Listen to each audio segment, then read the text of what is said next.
Every woman who has been in a relationship with a narcissist reaches a point where she starts to wonder if something is wrong with her. Not with him, but with her. She starts second-guessing her memory of conversations she was fully present for. She starts wondering if she's too sensitive, too emotional, too quick to take things the wrong way. She starts apologizing for reactions that made complete sense given what happened. And the most disorienting part is that she can't pinpoint when that started. It didn't happen overnight. It happened so gradually that by the time she noticed it, doubting herself had already become the default.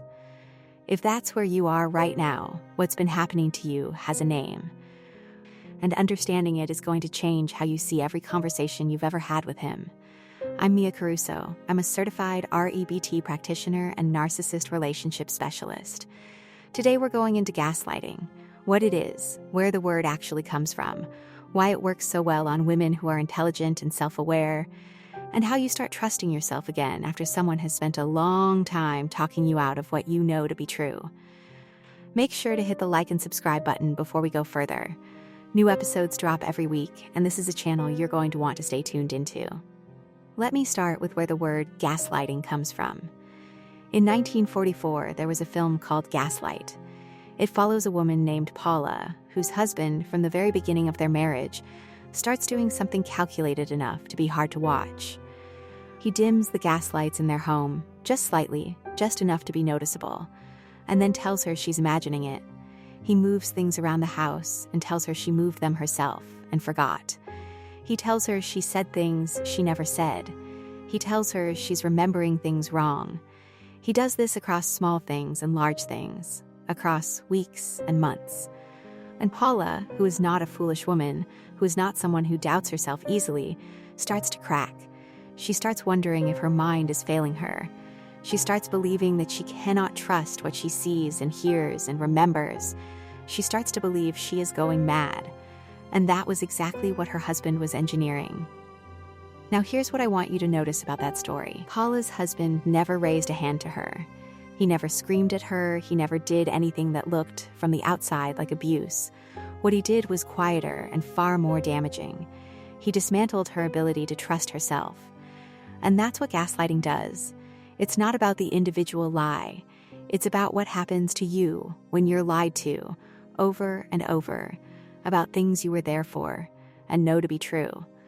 You stop trusting your own perception, and your perception is the instrument you use to navigate everything in your life. When that goes, everything goes with it. Now let me tell you how this shows up in a relationship with a narcissist, because it rarely looks as obvious as a husband dimming the lights and denying it. It looks more like this. You bring up something he said that hurt you. You remember it clearly. You were there, you heard it, it landed in your chest the way things land when they hit something real. And he looks at you like you've just told him something absurd. He didn't say that. He said something completely different. You're misremembering. You always do this, he tells you. You take things out of context. You hear what you want to hear.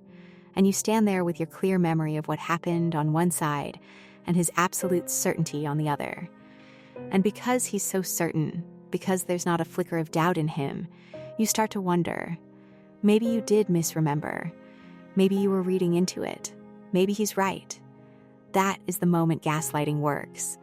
Not when he tells the lie, when you start to believe it. Or it looks like this. Something happens that upsets you. Any reasonable person in your position would be upset.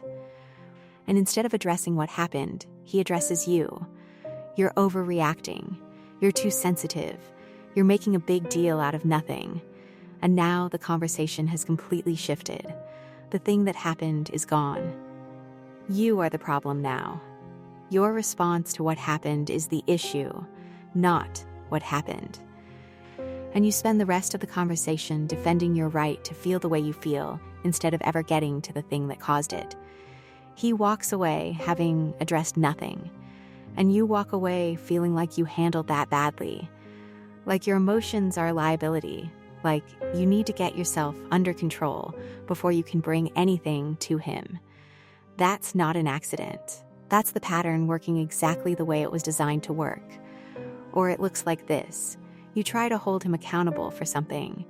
You have your reasons, you have your evidence, you know what you saw, and instead of engaging with any of it, he goes straight for you. You only think that because you're insecure. You only feel that way because of your past. This is about your issues, not anything he did. You've always had a problem with trust.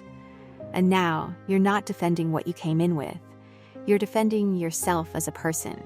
You're defending your mental stability, your credibility, your right to be someone whose perception can be trusted at all. The original issue never gets touched. And you leave wondering if maybe he had a point. Maybe this is about your past. Maybe you do have a problem with trust. Maybe you're not as clear-headed as you thought you were. That is gaslighting. Not a single lie about a single event. A pattern of making you the problem every time you try to address a problem. Until addressing problems stops feeling worth it. Until you start editing yourself before you even open your mouth. Until the version of you that knew what she thought and said it clearly starts to feel like someone you used to be. Now here is why this works so well on women who are intelligent and self-aware. Because I hear this all the time. Women who are educated, perceptive, professionally successful, women who would never describe themselves as easily manipulated, sitting completely blindsided by the fact that this happened to them. And the painful truth is that those qualities, the intelligence, the self-awareness, the willingness to examine yourself honestly, are exactly what made it work. When something goes wrong in a relationship, an emotionally intelligent woman's first instinct is to look at herself. What did I do? How did I contribute to this? What could I have handled differently?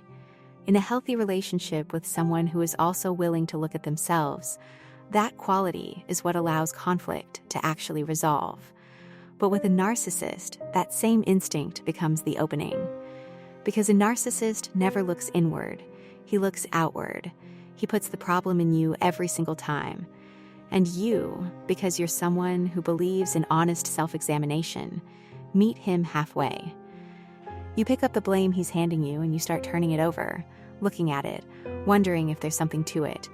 And while you're doing that, he's already moved on. He got what he needed. Your own self-doubt did his work for him. Researcher Jennifer Freyd spent years studying how people respond to psychological betrayal and found that the more a person trusts someone, the more vulnerable they are to having their perception shaped by that person. Your trust in him, combined with your willingness to question yourself, created an opening he walked through every time. That's not a character flaw. That's what happens when the qualities that make you a good person meet someone who knows how to use them against you. So, how do you start to tell the difference between getting something wrong and being talked out of something you know is true? Because after months or years of this, everything feels uncertain. You don't know anymore whether to trust what you think you saw. Here is what to pay attention to. When you misremember something, there's usually a looseness to it. A recognition that your memory of the details was already fuzzy before anyone challenged it. You'll say something like, "I think he said," or "I'm pretty sure it was that way." There's room in your own version for the possibility that you got something wrong. When you're being gaslit, it feels completely different. Your memory is clear. You know what happened. The doubt doesn't come from inside you. It comes from the pressure of his certainty pushing against yours. And the confusion you feel afterward isn't the confusion of someone who can't remember. It's the confusion of someone who knows what they know and is being told they don't. Once you can feel the difference between those two things, you start to catch it as it's happening. You start to notice the moment the ground starts shifting underneath you. And noticing it is the first step to not being moved by it. Now here is what getting your own perception back looks like. Because it doesn't come back from confronting him. It doesn't come back from getting him to admit what he did. He won't. And waiting for that admission keeps you inside a loop that never closes. Your perception comes back privately. It comes back when you start keeping your own record of what happens. Not to build a case against him. To give your memory somewhere to land that he can't reach. When something happens that you know is real, write it down before the conversation that follows. Before he gets the chance to tell you what you saw. Date it. Keep it somewhere that's yours alone. That record becomes an anchor. It gives your perception somewhere solid to stand when his version starts pushing against it. Your perception also comes back when you start paying attention to how you feel in the first few seconds after something happens, before you've had time to talk yourself out of it. That first response, before the self-doubt kicks in, before you start wondering if he had a point, is the clearest read you have. It hasn't been edited yet. It's just the truth of what happened before your mind starts negotiating with it. Start trusting that. Not because it's perfect, because it's yours, and it's been the thing he's worked hardest to take from you. Gaslighting is one of the most powerful patterns inside what I call the narcissist smokescreen. The smokescreen is the full collection of patterns a narcissist uses to keep you confused, doubting yourself, and focused on what you're doing wrong instead of what he's doing. Gaslighting sits at the center of it because it doesn't just affect how you see him, it affects how you see yourself. A woman who has stopped trusting her own perception has lost her footing in every other area too. Her ability to set a boundary, her ability to trust her own read of a situation, her ability to know when something is wrong and say so without immediately wondering if she's the problem. When you can see gaslighting for what it is, when you can watch it happen and name it before it takes hold, it stops doing what it's always done to you. And that changes everything about how you move through this relationship and every relationship after it.